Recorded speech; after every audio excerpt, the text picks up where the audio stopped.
Hello, troisième édition de cette série de vidéos. Un nombre de choses que j'ai appris en un nombre de temps, d'années. On a fait pour les 21 ans, les 22 ans, et là on est pour les 23 ans. Joyeux anniversaire Déborah. Oui, c'est le 17 avril si jamais. Comme d'habitude, je vais te dire les 23 choses que j'ai apprises en 23 ans. J'ai re-regardé ce que j'avais fait pour l'âge 22 et c'est toujours tout autant vrai. Donc tu pourras le regarder dans le petit i si tu as envie. Et avant de commencer, je t'invite à t'abonner à la chaîne directement et de me dire en commentaire quel âge tu as et les 3 choses que tu as apprises cette année. C'est parti. Déjà, on apprend que les cheveux poussent, hein, parce que si vous regardez la première édition, les cheveux sont tellement plus courts. Alors, première chose, l'abondance peut continuer. Dans le sens où c'est pas obligé de retomber. T'es pas obligé que ça va bien, ça va bien, ça va bien, et forcément à un moment donné ça va retomber, ça va être de nouveau la galère comme on le connaît si bien. Non, que ce soit l'abondance, le bonheur, les choses bien, la joie, toutes ces choses-là, eh ben ça peut continuer et ça peut continuer plus longtemps que ce que tu penses. Donc autorise-toi à croire que ça peut continuer. Deuxième chose, beaucoup de personnes se rajoutent des problèmes ou ont des problèmes parce qu'en fait c'est la seule façon dont ils ont appris à demander de l'attention, à être aimé et à avoir le droit de se plaindre.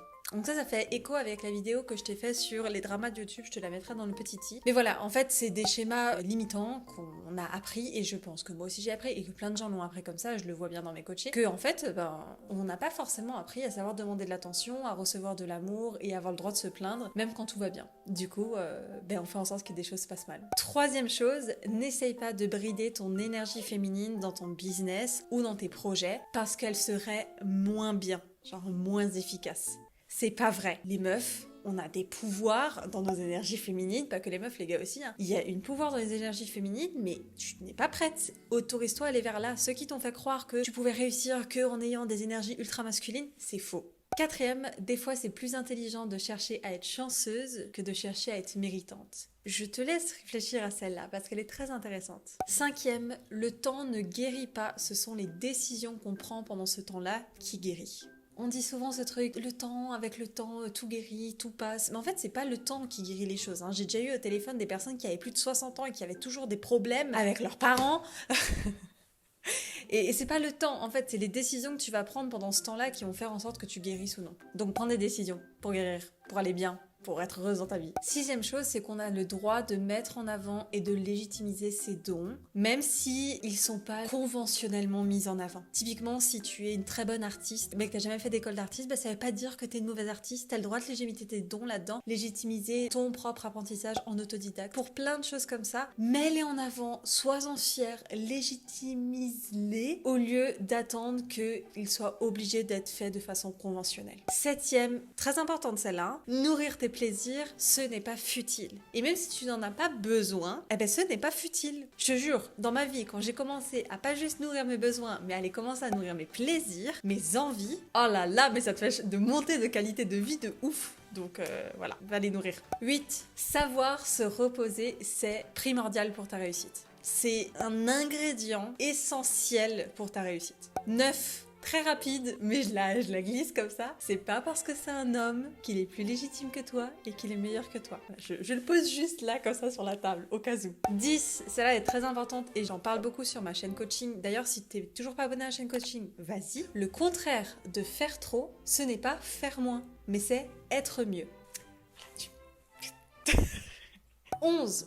Les gens à qui tu te compares ont autant de raisons de se comparer à toi. Qu'est-ce que je veux dire par là? C'est que si tu te regardais d'un autre angle, en fait, t'as plein de choses extraordinaires à l'intérieur de toi, des choses que peut-être les gens à qui tu te compares n'ont pas forcément ou n'ont pas encore développées. Du coup, t'as de la valeur, quoi. Il y a des choses vraiment super ouf que tu as dans ta vie en termes d'avoir, de faire et d'être. Et les gens à qui tu te compares ont autant de raisons de se comparer à toi. 12. Quand tu ouvres les vannes, les choses vont beaucoup plus vite que prévu. Ça parle un peu de ma relation au temps. J'aimerais te faire une vidéo au mois de juin sur ma relation au temps. Franchement, j'ai tellement de choses à dire. Mais c'est que souvent, tu t'attends à ce que les choses aillent à une certaine vitesse. Mais en fait, à partir du moment où tu débloques ce qui est à débloquer, les choses peuvent exploser sans même que tu l'aies attendu. Et que du coup, la notion de temps, elle est plus vraiment si importante parce que les choses vont beaucoup plus vite en fait. Je sais pas si c'est clair.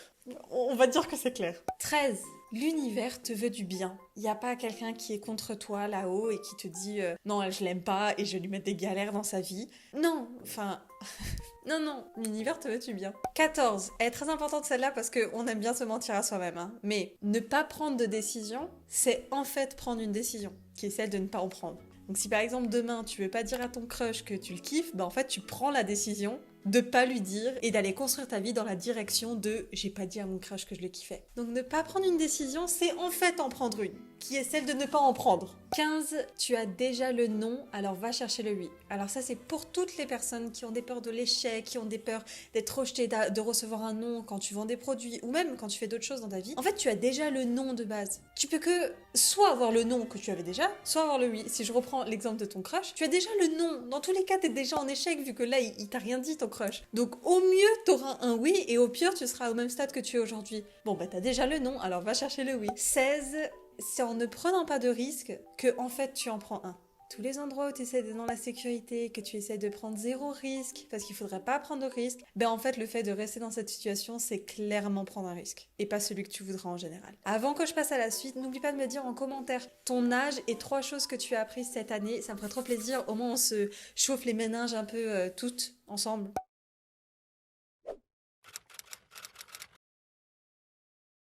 18, si tu bloques à un endroit, tu peux être sûr à 80% que c'est un problème émotionnel ou d'état d'esprit plutôt qu'un problème de stratégie. Pense à tous les endroits où tu bloques, où tu as l'impression de stagner et que tu as essayé de mettre des petites stratégies en place. Souvent, c'est un problème émotionnel ou c'est un problème d'état d'esprit. Dans 80% des cas. Ça, c'est pour ta relation aux autres. 19. Les gens ne sont pas devins. En fait, si tu dis pas aux gens comment tu fonctionnes, si tu dis pas aux gens ce que tu penses, ben ils pourront au mieux que supposer ce que tu penses. Mais ils sont pas devins, ils sont pas censés savoir ce qui se passe à l'intérieur de ton esprit juste parce que vous vivez ensemble ou juste parce que vous appréciez bien ou que vous travaillez ensemble. Non, les gens ne sont pas devins. Dis-leur ce que tu penses, sois honnête, sois authentique. 20. Quand tu sais nourrir tes besoins, tu sais à peu près faire tout ce dont tu as besoin dans ta vie. Ça, c'est la magie du pilier numéro 1. Je t'avais fait une vidéo, un podcast, je crois, sur le pilier numéro 1. C'est la méthode que j'utilise pour mon coaching de base. Mais quand tu sais nourrir tes besoins, tu sais à peu près faire tout ce dont tu as besoin dans ta vie. Et ça, c'est extraordinaire. Non, mais vraiment, je suis un peu surexcitée là, il faut que je me calme. 21. Un objectif n'est pas fait pour qu'il soit atteint. Un objectif, il est là pour te donner l'énergie nécessaire d'aller dans la bonne direction. On s'en fiche que tu aies validé tes examens ou que tu aies vendu le produit que tu voulais vendre ou que tu aies un mari et 2 chiens. En fait, ce qui est important, c'est qu'au moment où tu donnes ces objectifs, ça te donne assez d'énergie pour avancer dans la direction que tu veux dans la vie. Si au milieu, tu dois rechanger parce que tu as un nouvel objectif qui te donne une meilleure direction, ben c'est génial, le premier objectif aura fait son boulot. 22, le chemin est tout aussi important, voire plus important que la destination. C'est à peu près en complémentarité avec ce que je viens de dire avant, mais franchement, je te jure que en vrai, la destination, si tu y vas avec un chemin qui ne te ressemble pas, t'arriveras même pas à en jouir, t'arriveras pas en fait à te sentir bien et te sentir satisfaite. Parce qu'en fait, c'est trop important que tu te sentes bien et aligné dans le chemin que t'entreprends, voire même plus que savoir si tu vas atteindre la destination ou pas. Et la dernière et pas des moindres, je t'en ai fait toute une vidéo d'ailleurs à ce sujet, c'est que tu t'excuses trop, meuf, tu t'excuses trop, on s'excuse trop en tant que meuf. On arrête de s'excuser pour rien tout le temps. Je t'en ai fait une vidéo dans les petits tips, je te la mettrai. Et voilà, on est déjà à la fin. On se revoit dans un an pour les 24 choses que j'ai apprises en 24 ans. Et en vrai, comme j'ai dit, moi, ça me ferait vraiment plaisir que tu mettes en commentaire, comme je t'ai dit, ton âge et les 3 choses que tu as apprises cette année. Et c'est bizarre, alors... Le temps passe avec vous. Je sais pas depuis quand vous me suivez, si vous me suivez depuis que j'ai la tête rasée ou depuis que j'ai les cheveux roses ou depuis quand vous me suivez. Mais le temps passe et les gens, on apprend des choses ensemble. On a appris beaucoup de choses ensemble. Hein.